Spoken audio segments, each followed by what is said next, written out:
Hello students, welcome back.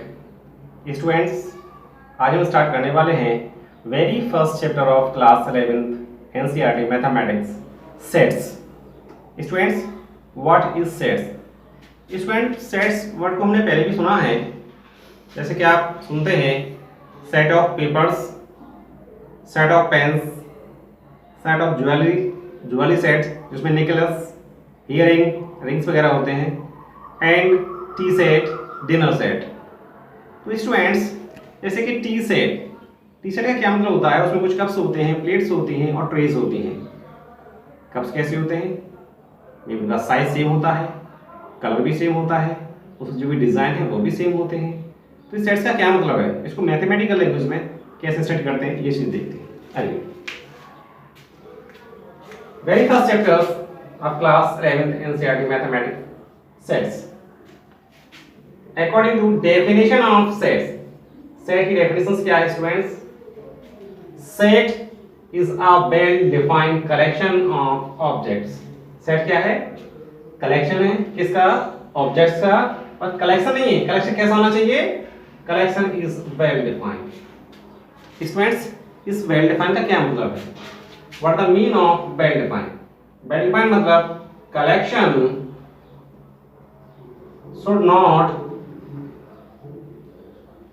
change from person to person.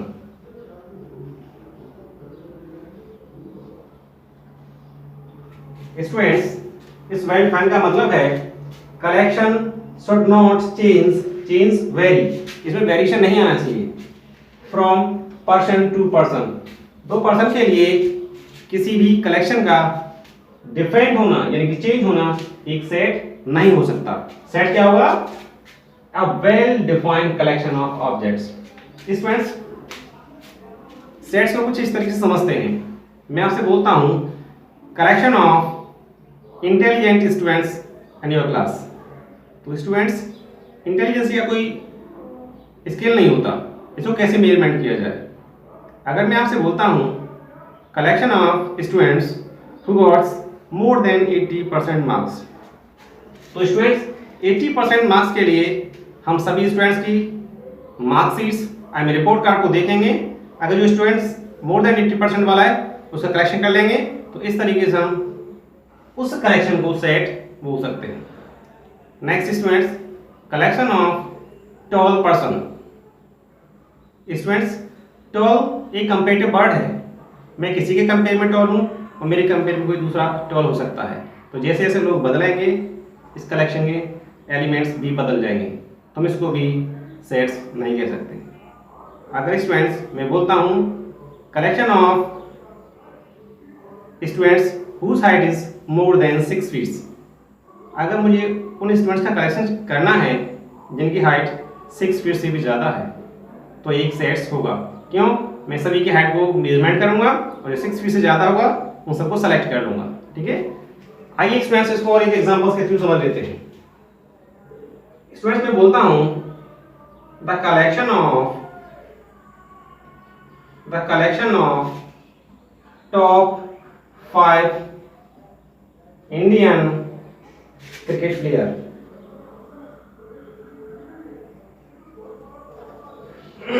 देखते हैं student, मैंने अपनी क्लास के दो students, suppose that name is Sonu. Sonu से बोला आपको कलेक्शन करना है टॉप 5 इंडियन क्रिकेटर्स का, और मैं क्रिकेट प्लेयर। ठीक है, तो सोनू ने बोला Virat Kohli, second Rohit Sharma, MS Dhoni, Jasprit Bumrah, and next name is Sachin Tendulkar. अगर यही चीज मैं दूसरे students just like name is Monu, अगर मोनू से बोलता हूं कि मोनू आपको भी टॉप 5 इंडियन क्रिकेटर्स का कलेक्शन करना है, तो मोनू ने बोला सर विराट कोहली, नेक्स्ट चलिए रोहित शर्मा, सचिन तेंदुलकर, नेक्स्ट युवराज सिंह और मे बी लास्ट हो गया जहीर खान। तो स्टूडेंट आप समझेंगे कि मोनू और सोनू के कलेक्शन में कुछ वेरिएशंस आ गए। इसमें कुछ प्लेयर्स तो सेम है, विराट कोहली दोनों में है, रोहित शर्मा दोनों में है एंड सचिन तेंदुलकर। बट यहाँ पे एम एस धोनी और जसप्रीत बुमराह थे और यहाँ पे मोनू ने युवराज सिंह और जहीर खान को सेलेक्ट किया है। क्योंकि दोनों के कलेक्शन में वेरिएशन आ गया, यानी कि इनके पास जो भी 5 इंडियन क्रिकेट प्लेयर्स है वो अलग हैं और इनके में अलग है, कुछ कॉमन है लेकिन कुछ तो डिफरेंट है। तो हम इस कलेक्शन को सेट नहीं कह सकते, हम बोलेंगे इट्स नॉट अ सेट। ये कलेक्शन एक सेट नहीं हो सकता। स्टूडेंट्स एक और एग्जांपल्स देखते हैं हम। Collection of odd number less than 10, मैंने क्या लिखा है, collection of odd number, odd natural number less than 10। हमें 10 से छोटे ऑड नंबर्स का कलेक्शन करना है। तो मोनू से बोला, सोनू से बोला पहले हमने, तो सोनू ने कलेक्शन किया 1 3 5 7 9। हम 11 नहीं ले सकते क्योंकि यहाँ पर लिखा गया है लेस देन 10। मोनू से बोला, मोनू लिखा 1 3 5 7 एंड 9। यहाँ पे जो भी सोनू ने कलेक्शन किया है वही मोनू ने कलेक्शन किया है, दोनों के एलिमेंट्स सेम है, इस कलेक्शन में कोई भी वेरिएशन नहीं है, तो हम इस कलेक्शन को सेट कहेंगे। This collection is a set. This students एक बार फिर से इसको रिपीट करते हैं।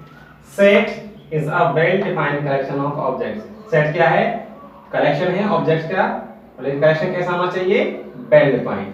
वेल डिफाइंड की जो कंडीशन ये है, collections should not change from person to person. देखिए मैं एक एग्जांपल लिया था टॉप 5 इंडियन क्रिकेट प्लेयर्स का। स्टूडेंट्स हमें कलेक्शंस की डेफिनेशन को पढ़ के अगर बता सकें कि इस कलेक्शन में ये पर्टिकुलर ऑब्जेक्ट्स या एलिमेंट्स होगा या नहीं होगा, ठीक है, अगर हम क्लियर कर सकें तो उस कलेक्शन को क्या बोलेंगे हम, सेट। और अगर क्लियर ना कर सकें तो वो क्या होगा, सेट नहीं होगा। स्टूडेंट्स जो भी कलेक्शन है वो मेरे हिसाब से भी, आपके हिसाब से भी, किसी थर्ड पर्सन के हिसाब से भी वह सेम है, तो मैं ऐसे कलेक्शन क्या बोलेंगे, सेट बोलेंगे।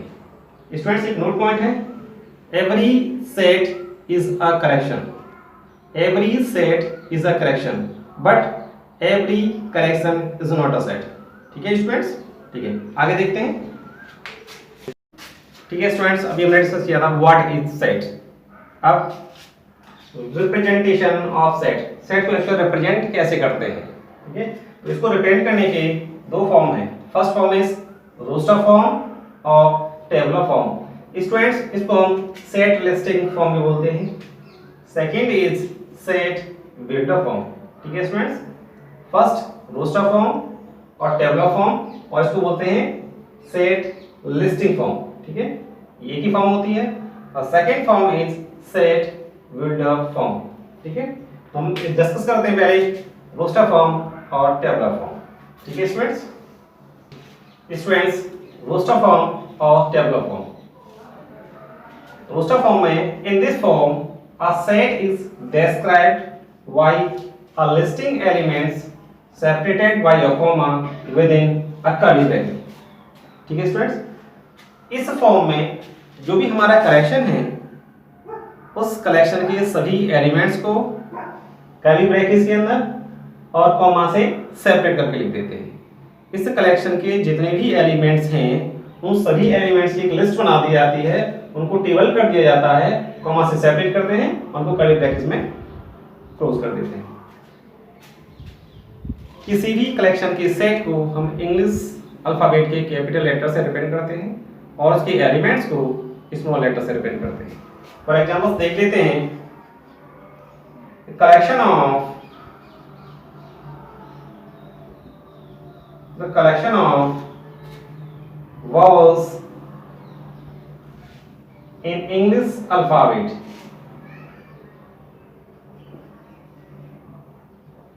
collection of vowels in English alphabet.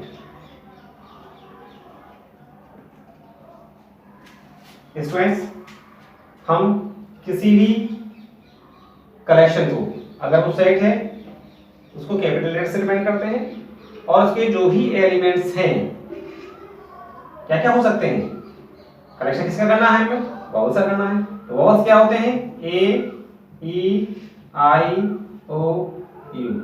इन सभी एलिमेंट्स को कॉमा से सेपरेट करेंगे और विदिन अ कर्ली ब्रैकेट्स। ठीक है, ये होता है representation of sets of roster form और टेबुलर फॉर्म। क्या करते हैं, इस कलेक्शन में जो भी एलिमेंट्स हैं सभी एलिमेंट्स को नोट करेंगे और उसको कॉमा से सेपरेट करेंगे और कर्ली ब्रैकेट्स के अंदर इसको क्लोज कर देते हैं। और देखिए second, the collection of even number less than 10।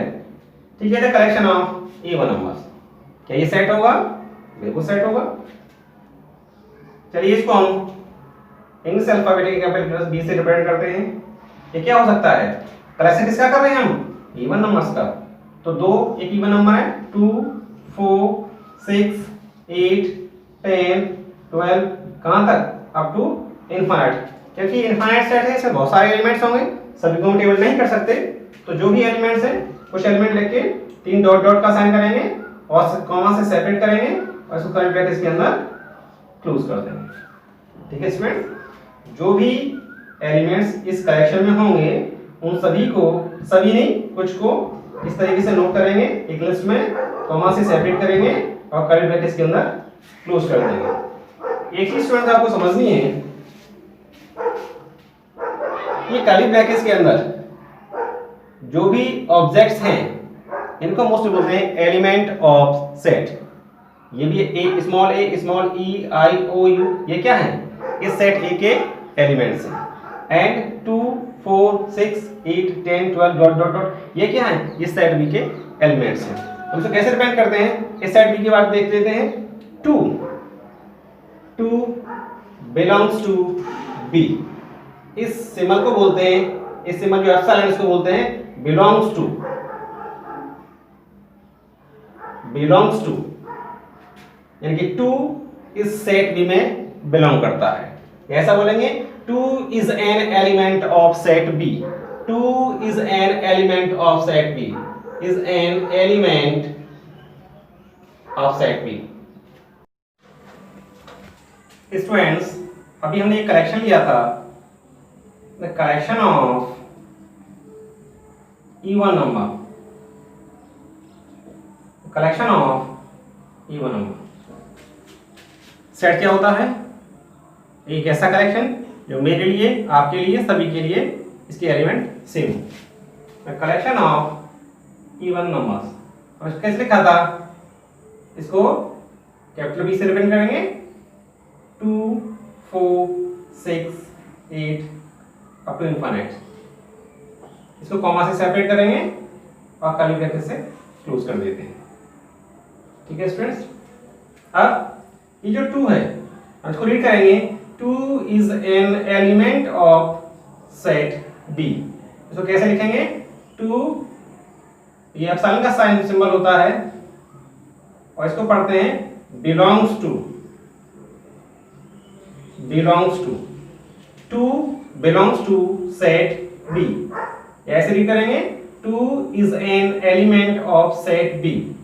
क्या 3 इस सेट का एलिमेंट्स है, वो नहीं है, तो इसको कैसे लिखेंगे, 3 does not belongs to set B।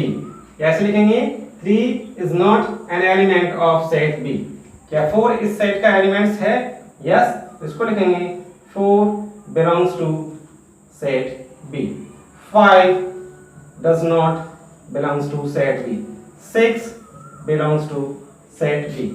जो एलिमेंट्स इस सेट में हैं उसको बिलोंग से, और जो नहीं उसको डज नॉट बिलोंग से, इस तरीके से लिखते हैं। ठीक है स्टूडेंट्स, इसके सेकंड फॉर्म पढ़ते हैं, सेट विद द फॉर्म।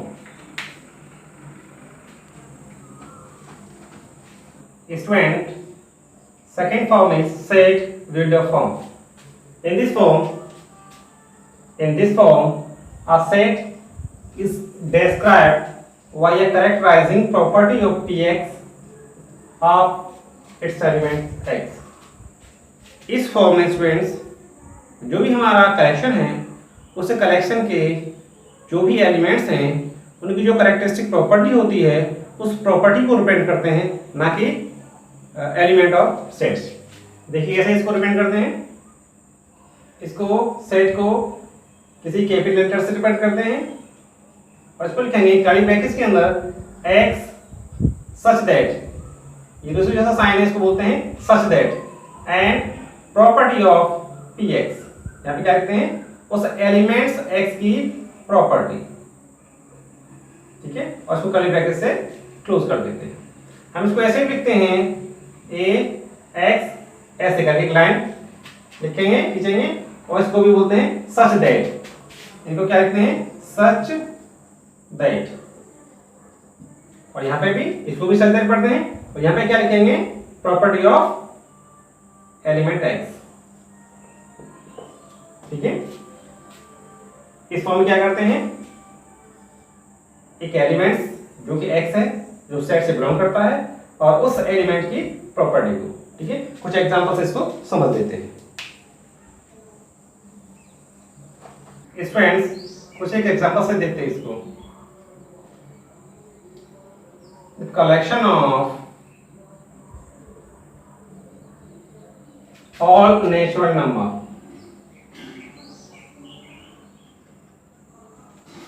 सबसे पहले इसको रोस्टर फॉर्म में कैसे रिप्रेजेंट करेंगे। किसी भी सेट को कैपिटल लेटर से रिप्रेजेंट करते हैं। Collection of all natural number 1 2 3 4 5 up to infinite, ये क्या है, इसको बोलते हैं हम रोस्टर फॉर्म और टेबुलर फॉर्म। रोस्टर फॉर्म और टेबुलर फॉर्म, इसमें क्या है सेट के जो भी एलिमेंट्स हैं वो एलिमेंट्स की एक लिस्ट बना दी जाती है। अब इसी को हम सेट बिल्डर फॉर्म में कैसे रिप्रेजेंट करेंगे, इसको सेट बिल्डर फॉर्म में कैसे रिप्रेजेंट करेंगे। The collection of all natural number a x such that, इसको क्या पढ़ते हैं सच दैट, x एक ऐसा एलिमेंट्स है और ये x इस पूरे कलेक्शन के जो भी एलिमेंट्स हैं उन सभी एलिमेंट्स की प्रॉपर्टी को दिखाएगा। x सच दैट x क्या है इस n for natural number, x क्या है x is an element of n, ठीक है स्टूडेंट्स। आगे एक और एग्जांपल देखते हैं। The collection of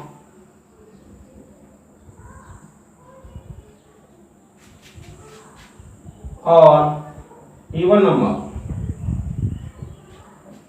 students even number set B x such that, even number कैसे होते हैं, वो 2n की फॉर्म में होते हैं। कैसे होते हैं 2n की फॉर्म में होते हैं।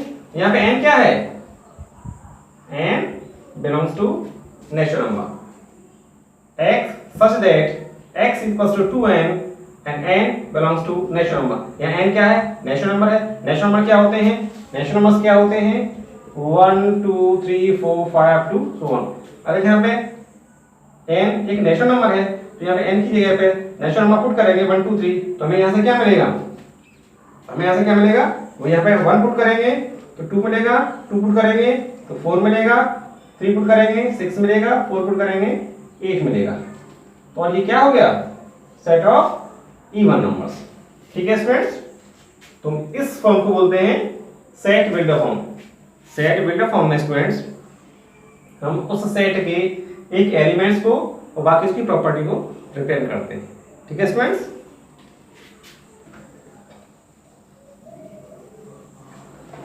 स्टूडेंट्स कुछ नोट पॉइंट्स हैं सेट के लिए। सेट ए containing 3 elements 1 2 3, ठीक है।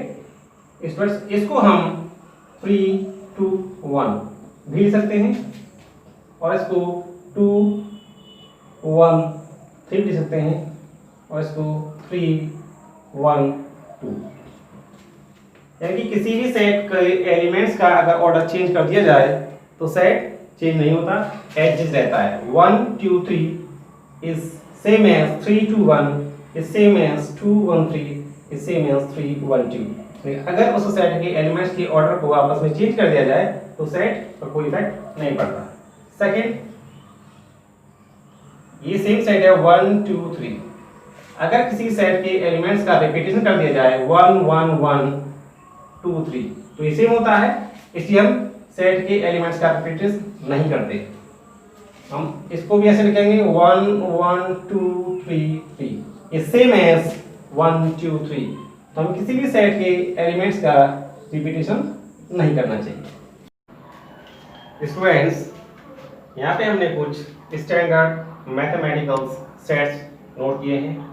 n represent the set of all natural number, जो भी सभी नेचुरल नंबर हैं हम उसको n से रिप्रेजेंट करेंगे। ये क्या होता है? n represent all natural number 1 2 3 4 up to infinite, and w represent the set of all whole numbers, and z represent the set of all integers। ये z क्या है? सभी इंटीजर्स का सेट होता है। z positive represent the set of all positive integers, and z negative ये the set of all negative integers को represent करता है। and q is represent the set of all rational number, and q positive represent the set of all positive rational number, and q negative represent the set of all negative rational number। r represent the set of all real number। Real numbers क्या होते हैं इसमें पढ़ाया था, सभी numbers जो total हमने study किया था, रेशनल प्लस इरेशनल सभी नंबर्स का कॉम्बिनेशन होता है। r positive represent the set of all positive real number, r negative represent the set of all negative real number, and c represent the set of complex number। Students, ये complex number को हम अभी class 11 में discuss करने वाले हैं। ये complex number होते हैं रियल नंबर्स और इमेजिनरी नंबर्स से जो मिलकर बनते हैं। The combination of real and imaginary numbers are called complex number. Students, ये सभी स्टैंडर्ड्स मैथमेटिकल सेट्स है ना, इन सभी को आपको नोट डाउन करना है और इसको नोट करके हम नेक्स्ट वीडियो में एक्सरसाइज 1.1 शुरू करेंगे। Thank you.